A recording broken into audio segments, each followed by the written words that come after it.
How's it going, everybody? Welcome back to With a Fandom. We're back with another Rings of Power review where Celebrimbor turns his smithy into a sweatshop and Elendil gets shafted so that Muriel can be the hero. But I'm getting ahead of myself. Episode 6 opens with Arondir fighting 3 orcs just because. And is he just going to follow the orcs' trail over the next couple of episodes only to show up at the last second during the battle and kill Adar? Because I could see the writers doing that. Also, when is Amazon going to realize that making elves flip their way through every fight like Power Rangers isn't cool? It just looks like you're trying too hard. Meanwhile, in the storyline with the Harfoots and the Stoors, Poppy and the character Mary Mac are falling for each other, which, much like the Isildur Estrid romance, seems to come out of nowhere and lack any substance. This bond between Poppy and Mary Mac is contrasted by Nori, who believes that she and Poppy should leave the village in order to save the Stoors and find the stranger. The chief, however, refuses to leave behind the hole that she's lived in her entire life, or the dead tree that she is strangely fond of and has been spending her life tending to. Is it just me that doesn't care about this storyline?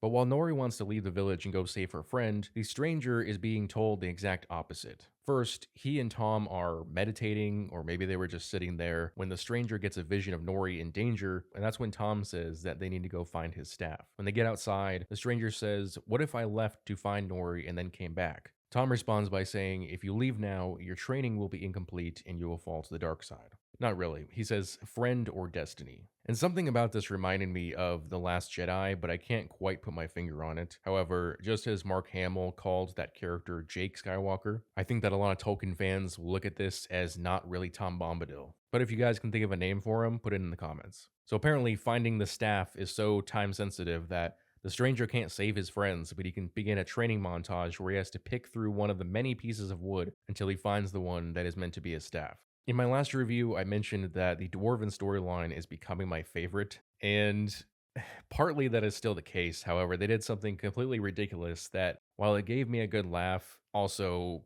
started to turn me off from the storyline.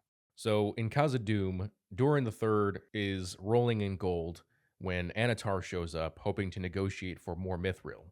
Durin rejects his offer, but after Anatar leaves, he reveals to his son that simply by making Anatar wait to come back later, that they can negotiate for more money. And here I thought that Anatar should have had a much bigger reaction to that, because it reveals to him that the Dwarven ring doesn't give him as much of a hold over the king as he thought, which should be a big deal. Even though his father is going mad for gold, Durin the Fourth pussies out and Disa has to take charge. Her plan is to use their bodies to block the mine. But that's not all. See, Durin just hides to the side while Disa screams at Narvi and the other dwarves. They laughed, I laughed, but then it's revealed that, oh, they shouldn't have laughed because she actually summoned bats with her voice, which is only a little better than her earthbending with her voice, which is where I thought they were going. It's still some of the cringiest shit that I've seen on this show, but it did give me a good laugh. I mentioned at the beginning of the video how Elendil gets shafted, and it really sucks because I thought he was getting a cool story this season, but this episode ruins it.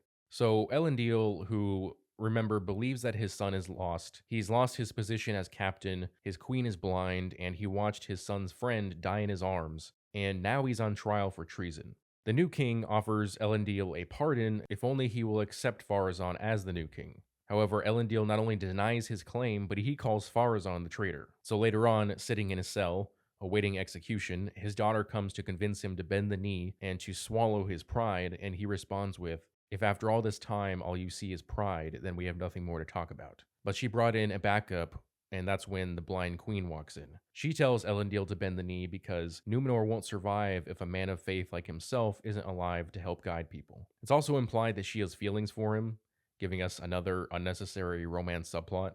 The next day, Elendil stands tall as the horns are blown to summon the sea monster that is meant to execute him, and just when he is supposed to prove his faith, Muriel takes his place. She can do that according to their laws, and of course, when faced with the sea monster, it spares her, indicating to all those present that the Valar accept her. And those people who were just before calling Elendil a traitor are now cheering Muriel as the queen once again. So basically, she reaped the reward for Elendil's faith. Now, just imagine if in The Return of the King, when Aragorn, who up to that point was reluctant to take up the crown, was tasked with finding the army of the dead and holding them to their oath, if Arwen or Éowyn had gone instead in order to spare him. It would have completely ruined all the character development up to that point. Also, what was the point of the people misunderstanding the eagle's intentions if she was going to be spared by the sea monster 2 episodes later? Why not have her be chosen by the eagle and Pharazôn uses violence and subterfuge to acquire the crown like he does in the source material? Why bait the fans with the character development of Elendil with an opportunity to prove his faith only to pull the rug out from under us? Are the male characters who actually had roles in the books not allowed to do things so that female characters with minor or even non existent roles can accomplish things? But moving on, if you watched my last review, you heard me express my concern that Galadriel and the orcs could be teaming up.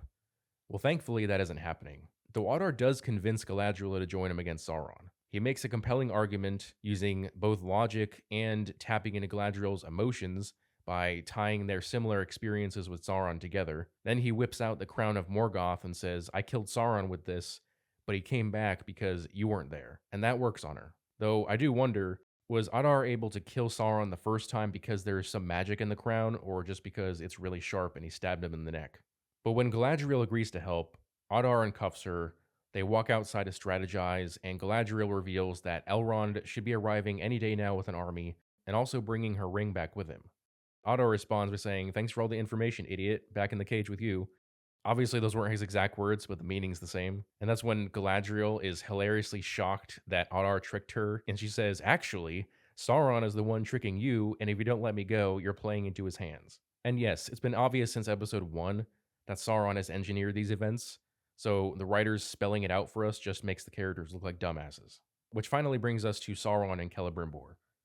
Celebrimbor has distanced himself from his sweatshop workers after getting frustrated with their imperfect attempts to make the Nine Rings. However, later he starts to hear sounds of his city under siege when Sauron hits him with a hardcore illusion. He walks outside and the city looks peaceful. Everyone is happy. This puts Celebrimbor at ease, and that's when Annatar swoops in all sympathetic, saying, You've worked so hard, and I want you to take Feanor's hammer and make just one more set of rings while I take care of everything else. And so Celebrimbor just walks back to his workshop, none the wiser.